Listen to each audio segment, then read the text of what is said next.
যশোরের মনিরামপুর উপজেলার কেশবপুর চোকনগর সড়কের হাঁসডাঙ্গা টেপুর বিলের প্রায় ৫০০ একর জমির পানি নিষ্কাশনের ব্যবস্থা গ্রহণ করায় এবার বোরো আবাদ করতে পারবেন শত শত কৃষক।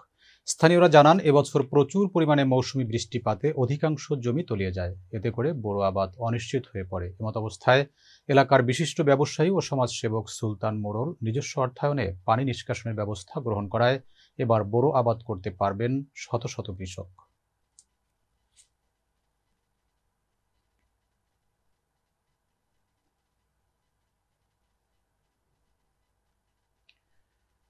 প্রবাসী কর্মসংস্থান সৃষ্টি ও বাংলাদেশের খাবারকে বিশ্বের সব দেশের কাছে ব্র্যান্ডিংয়ের পাশাপাশি প্রবাসীদেরও খাঁটি দেশীয় খাবারের স্বাদ মেটানোর প্রত্যয়ে কাতারের বাংলাদেশে অধ্যুষিত ফিরোজ আব্দুল আজিজ এলাকার সরকারি হাসপাতালের পশ্চিমে বাংলাদেশি প্রতিষ্ঠান রসনা বিলাস রেস্টুরেন্টের যাত্রা শুরু হয়েছে।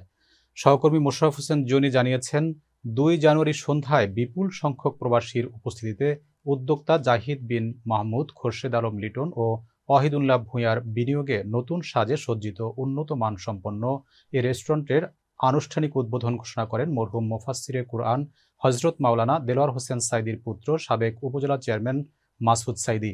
বিশেষ মেহমান হিসেবে উপস্থিত ছিলেন আওকাফের ইমাম মাওলানা মহিবুর রহমান ও ইমাম উদ্দিন।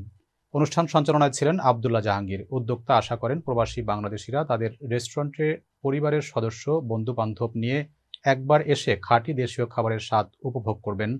সংক্ষিপ্ত আলোচনা শেষে প্রধান অতিথি দোয়ার মধ্য দিয়ে অনুষ্ঠানের শেষ হয়। এ সময় উদ্বোধনী অনুষ্ঠানে উপস্থিত বিপুল সংখ্যক প্রবাসী বাংলাদেশিদের জন্য নৈশভোজের ব্যবস্থা করে রেস্টুরেন্ট কর্তৃপক্ষ।